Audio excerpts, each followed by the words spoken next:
প্রায় 2200-র ওপরে টিকিট নিজে বা নিজের লোকের জন্য কালেক্ট করেছিলেন। বলির পাঠা তাকে করা হয়েছিল। পশ্চিমবঙ্গের যে কোনো তদন্তের ক্ষেত্রেই আপনারা দুজনকে কমন পাবেন, এক অভিষেক ব্যানার্জি আর মমতা ব্যানার্জি। তদন্তে সহযোগিতা করলে বেল পাওয়া যায়, এরা কিন্তু দীর্ঘমেয়াদী জেলে থাকবে, এদের ছাড়া পাওয়ার কোনো সুযোগ নেই। অরূপ বিশ্বাস পুলিশের একাধিক সমর্থন নিয়ে এড়ালেন, হ্যাট্রিক করলেন। তবে অবশেষে আজ সকালে তিনি গেলেন। প্রায় 3 ঘন্টা তাকে জিজ্ঞাসাবাদ করা হলো বিধাননগর সাউথ থানায়, যে অভিযোগে তিনি বিদ্ধ এই মুহূর্তে প্রাক্তন ক্রীড়ামন্ত্রী হিসেবে। আপনি প্রাক্তন আইপিএস হিসেবে কি মনে করছেন, আইনি কি প্রসিডিওর থাকতে যেখানে অরূপ বিশ্বাসকে এখনো গ্রেপ্তার করা হলো না, এবং পরপর অভিষেক ব্যানার্জির প্রসঙ্গ আসছে, বারবার তাকে জেরা করা হচ্ছে, কিন্তু সিআইডি এমন কিছু পাচ্ছে না, তাকে গ্রেপ্তার করা পর্যন্ত এখন এগোতে পারছেন না। পুরো বিষয়টা নিয়ে কি বলবেন? গ্রেপ্তারটা করা হয় কিছু প্রাইমা ফেসি কিছু এভিডেন্স আছে, তার উপরে ভিত্তি করে। প্রথম দিন যখন তাকে তদন্ত জন্য ডাকা হয়েছে, এটা এক্সপেক্টেড কেউ যদি তদন্তে সহযোগিতা করে সাধারণত সেক্ষেত্রে প্রথম দিনই তাকে গ্রেপ্তার করা হয় না। যেটা বললাম, কিছু আমাদের হাতে তথ্য নিয়ে গ্রেপ্তার করতে হয়, নাহলে কোর্ট অবশ্যই জিজ্ঞেস করতে পারে যে আপনি গ্রেপ্তার করেছেন। দুটো কারণে গ্রেপ্তার করা হয়, যে আপনার কাছে কিছু প্রিলিমিনারি এভিডেন্স আছে, নাহলে আপনি তদন্তে অসহযোগিতা করেছেন।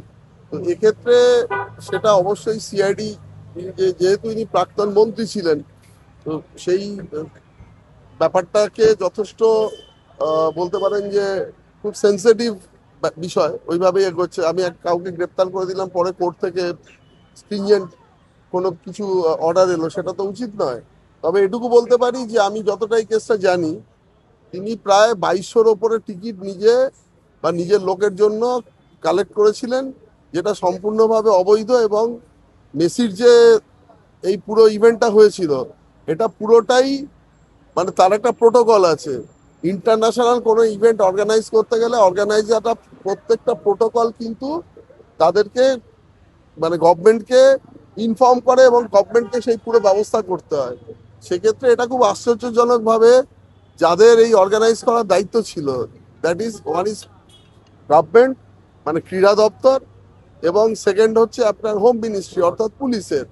তো তাদেরকে ছেড়ে দিয়ে যে অর্গানাইজার, সে তিনি বলছেন, মানে যতটা আমি তার ডকুমেন্টেশন দেখেছি, তিনি সবকিছু ইনফর্ম করেছিলেন, বলির পাঠা তাকে করা হয়েছিল।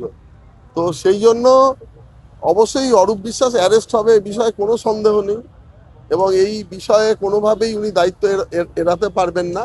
কিন্তু প্রথম দিন হয়তো করেনি, এবং উনি একাধিকবার ডাক পাবেন। এবং অভিষেক ব্যানার্জিরও যে প্রসঙ্গ উঠে আসছে, অভিষেক ব্যানার্জি শুধু একটা তো নয়, মানে জাল সই থেকে আরম্ভ করে মানে আজকে অভিষেক ব্যানার্জির এগেন্সে যতগুলো অভিযোগ উঠে আসছে, অভিষেক ব্যানার্জি যে কোনো যদি পশ্চিমবঙ্গের যে কোনো তদন্তের ক্ষেত্রেই আপনারা দুজনকে কমন পাবেন, এক অভিষেক ব্যানার্জি আর মমতা ব্যানার্জি। এদের দুজনের বাইরে গিয়ে কোনো তদন্ত করা সম্ভব না। স্যার, আপনি অভিষেক ব্যানার্জি অরূপ বিশ্বাসের গ্রেপ্তারি নিয়ে প্রায় নিশ্চিত, কিন্তু কোথাও গিয়ে এই যে জাহাঙ্গীরের স্ত্রী, তার নেতৃত্বে একটা বিক্ষোভ হলো, কেন্দ্রীয় বাহিনীকে মারধরের চেষ্টা করা হলো, হামলার চেষ্টা হলো থানায়, এবং তারা গিয়ে পুকুরে ঝাঁপ মেরে পড়লেন। মুখ্যমন্ত্রী বললেন রাষ্ট্রদ্রোহিতার মামলা দেওয়া হবে, সেই মামলা অলরেডি কাজ চলছে। আপনি প্রাক্তন আইপিএস পুলিশ কর্তা, আপনি দক্ষিণ চব্বিশ পরগনার একটি আসনের বিধায়ক। আপনার কি মনে হয় যে এই যে বিক্ষোভ এবং এর পরবর্তীতে জাহাঙ্গীরকে আরো বিপদে পড়লেন? দেখুন, যে কোনো তদন্তে মানে চলাকালীন আপনি তদন্তে যদি কোনো রকম ভাবে সন্তুষ্ট না হন, আপনার সেক্ষেত্রে কোর্টে গিয়ে আপনি দু রকমের ইয়ে করতে পারেন। এক, বেল চাইতে পারেন, তদন্তকে স্টপ ইনভেস্টিগেশন করার জন্য অর্ডার চাইতে পারেন, এবং কোয়াশিং চাইতে পারেন। আপনার এটা অধিকার আছে।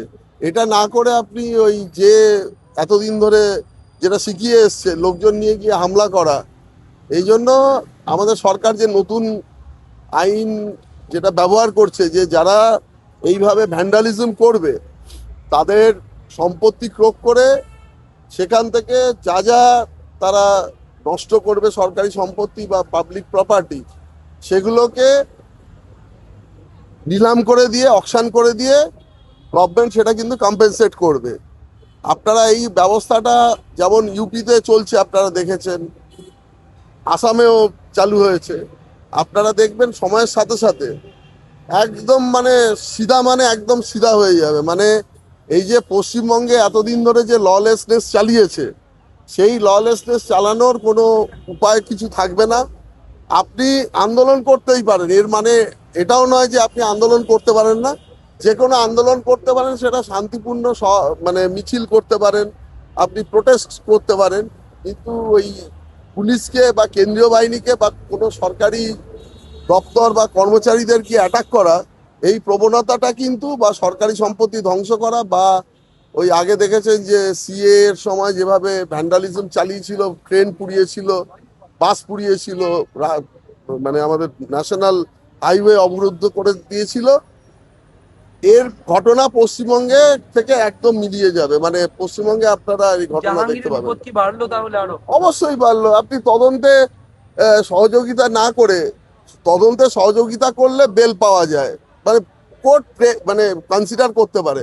উল্টো যদি আপনি আরো বেশি এটা ভয় দেখিয়ে তদন্ত যারা করছে তদন্তকারীদের ওপরে চাপ সৃষ্টি করেন, তাহলে এমনিতেই জাহাঙ্গীর বা ওই শাহজাহান থেকে আরম্ভ করে তার বস অভিষেক ব্যানার্জি বা তার উপরে মমতা ব্যানার্জি, যা যা ওদের কেসগুলো যখন আসবে, এরা কিন্তু দীর্ঘমেয়াদী জেলে থাকবে, এদের ছাড়া পাওয়ার কোনো সুযোগ নেই।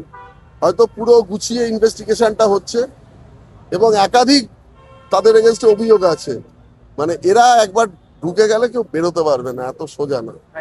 বাংলা হান্টের আরও খবর দেখতে নজর রাখুন।